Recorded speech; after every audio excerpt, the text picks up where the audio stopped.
नमस्कार दोस्तों, आज हम लोग एक महत्वपूर्ण मुद्दे पे बात करेंगे जो ही बहुत ही सीरियस बात है। आज हम लोग गाना रिकॉर्ड करेंगे। ये है प्राइवेटाइजेशन की बात। अभी सरकार क्या कर रही है, सब कुछ प्राइवेट करती जा रही है। कुछ अता पता नहीं, सरकारी कंपनियां बेच दी, आधे से ज़्यादा क्या, लगभग बेच ही दी है सारी कंपनियां। रेलवे प्राइवेट करती जा रही है। हाँ, प्राइवेट करो, लेकिन उस हद तक करो जितना ठीक है। ये नहीं कि आजकल तो शिक्षा को भी प्राइवेट कर दिया जा रहा है। अब देखो, आप लोगों ने सुना तो होगा नहीं, क्योंकि न्यूज़पेपर तो पढ़ते नहीं हो आप लोग, ना टीवी देखना ना न्यूज़ चैनल सुनना, केवल एंटरटेनमेंट। न्यूज़ भी सुन लिया करो, आपको पता चलेगा। हरियाणा हरियाणा सरकार का आपको पता है क्या किया हरियाणा सरकार ने? हो चुका है ये लागू उधर पे। हरियाणा सरकार ने क्या किया, जिसकी सालाना आय 1,80,000 से कम है, उन्होंने क्या कर दिया है, शिक्षा के मामले में बता रहे हैं हम आपको।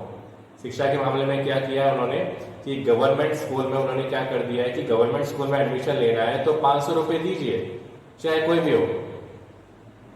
और प्राइवेट स्कूल में एडमिशन अगर लोगे तो सरकार 1,100 रुपये पैसा देगी।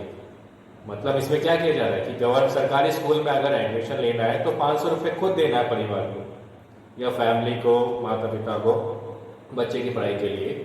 और प्राइवेट में स्कूल में अगर एडमिशन लोगे तो सरकार 1,100 रुपये देगी। तो अब आप बताइए, किसमें एडमिशन लेगा, किसमें परिवार वाले एडमिशन करवाएंगे? सरकारी स्कूल में, प्राइवेट स्कूल में? प्राइवेट स्कूल में करवाएंगे ना।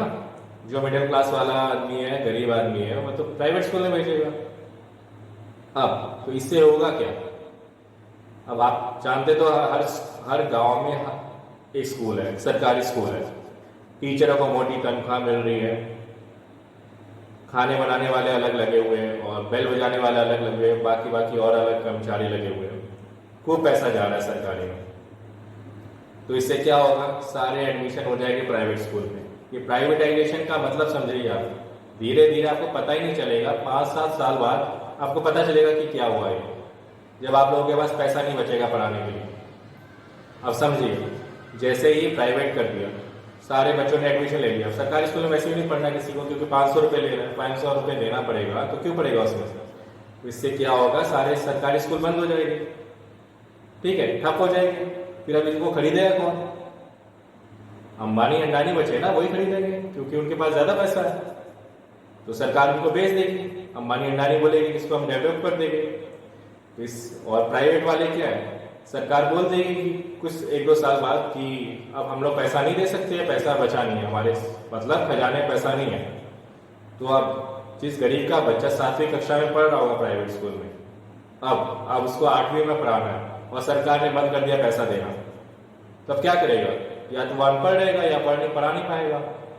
अब वो जब सरकारी स्कूल में जाएगा तो क्या होगा इससे? सरकारी स्कूल में अब वो जब अंबानी अंडानी से फीस पूछेगा, क्योंकि प्राइवेट स्कूल हो चुका है वो सरकारी स्कूल, क्योंकि उन्होंने खरीद लिया है। तो अब जब फीस पूछेगा तो फीस होते ही उनके हक्के बक्के रह जाएंगे वो लोग। तो इधर से भी गए सरकारी स्कूल से, प्राइवेट स्कूल से भी गए। अब या तो पढ़ पाएगा या तो नहीं पढ़ पाएगा। तो इसलिए आगे के भविष्य का सोच के चलिए आप कि किसको वोट देना है, किसको नहीं देना है। वोट दीजिए बिल्कुल सही आदमी को। अब किसको क्या पता था? अब आप देख सकते हैं जैसे पेंशन, ये तो शिक्षा की बात हो रही है, ये दिन प्राइवेट हो जाएगा, दिन पे दिन आपको पता भी नहीं चलेगा। अभी तो आप लोग आराम से सुखी जीवन जी रहे हैं, कोई दिक्कत नहीं है। अब आगे की बात सुनिए। रही बात पेंशन की, पेंशन का आप लोग समझ सकते हो कि पेंशन की कितनी अहमियत होती है। मेरे पापा जी भी है, पेंशन मिल रही है तो आराम से जी रहे, कोई टेंशन नहीं है, क्योंकि उनको पता है कि जब तक जिंदा रहेगी पेंशन आती रहेगी, बढ़ती रहेगी, कोई दिक्कत नहीं है। लेकिन अब मेरे कुछ दोस्त लोग हैं, भाई बंधु लोग हैं, जब इनकी पेंशन बंद हो गई थी 2005 या 2006 के बाद से बंद हो गई पेंशन। अब उनको उस समय पता भी नहीं चला कि सरकार ने क्या किया, ना किसी ने आवाज हल्ला गुल्ला किया। कुछ लोगों ने हल्ला गुल्ला भी किया था, लेकिन कुछ नहीं होना। अब उनको पता चलेगा, जब वो लोग रिटायर होने वाले होंगे तब पता चलेगा कि पेंशन की क्या अहमियत होती है। जब वो 30-40 हजार रुपये आता है ना पेंशन में, कितना अच्छा लगता है वो कि किसी से भीख नहीं मांगनी पड़ रही। अब मेरे पापा है, लोग किसी से भीख नहीं मांगनी पड़ेगी किसी से कभी भी, चाहे उनका बेटा निकम्मा निकले, बेटी कुछ भी ना करे, कोई पैसा मांगने की जरूरत नहीं किसी से। अगर ज्यादा ही होगा, बेटा कुछ भी नहीं करता हो तो आराम से 4-5-6 हजार के नौकरानी रखेंगे, उससे काम करवाएंगे, कोई दिक्कत नहीं। ये होती है पेंशन की अहमियत। अभी आपको पता नहीं चलेगा, आपको पता चलेगा जब आप लोग रिटायरमेंट हो गए, कितने नए लोग हैं। तो इसलिए ध्यान से समझिए इस बात को, और आगे अब जो भी फैसला लेंगे तो ध्यान से करिएगा, जो भी फैसला आप लोग लेते हैं। हाँ, ये वीडियो थोड़ा लंबा होता जाएगा थोड़ा सा, तो आप लोग समझिएगा कि क्या बात है जो भी है। अब इस वीडियो को ज़्यादा लंबा नहीं करेंगे, थोड़ा सा कुछ और बातें कहनी है। जैसे पेंशन पे कोई खड़ा नहीं होता, बहुत कम लोग खड़े होते हैं पेंशन की आवाज़ उठाने के लिए। पेंशन की बहुत अहमियत होती है। अब जिनकी बंद हो चुकी है ना, उनको बाद में पता चलेगा कि पेंशन की क्या अहमियत है। जब फ्री फंड का पैसा आता है ना बाद में, रिटायरमेंट के बाद, किसी के सामने हाथ फैलाने की जरूरत नहीं होती है, इतना पैसा आता है, सरकार देती है। उस टाइम तो बूढ़े लोग थे तो कोई फिक्र नहीं है, और जब पेंशन बंद हुई थी जवान लोग थे 20-21 साल के, तो उनको तो पता ही नहीं चला हुआ क्या पेंशन बंद होगी, कुछ भी नहीं ज्यादा लोग। ये किसानों का देखा है, किसानों कैसे एकजुट थे, तो कानून, सरकार को कानून वापस लेना पड़ा ना, कृषि कानून। इसको बोलते हैं एकजुटता।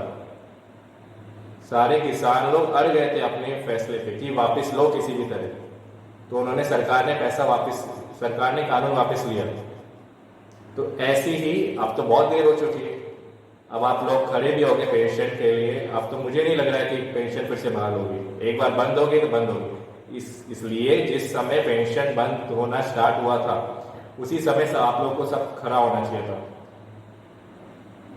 इसलिए अब आगे ये बात ध्यान रखिएगा, कुछ भी अगर गलत हो रहा है, विकास कर रही है उसको गलत नहीं मान रहे, विकास अच्छा कर रही है, कोई दिक्कत नहीं है उसमें, लेकिन इतनी महंगाई बढ़ती जा रही है आगे, उसको काबू करो। फालतू खर्चा क्यों कर रहे हैं अलग अलग चीजों में, विकास में करो, कोई दिक्कत नहीं है। बाकी और भी चीजें जो बनवा रहे हो, मैं ज्यादा कुछ नहीं कहूँगा, आप लोग समझ जाओगे आराम से।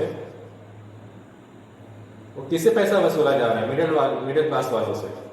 गरीबों को पैसा दिया जा रहा है, अमीरों को पैसा दिया जा रहा है, फंस रहे हैं मिडिल क्लास वाले।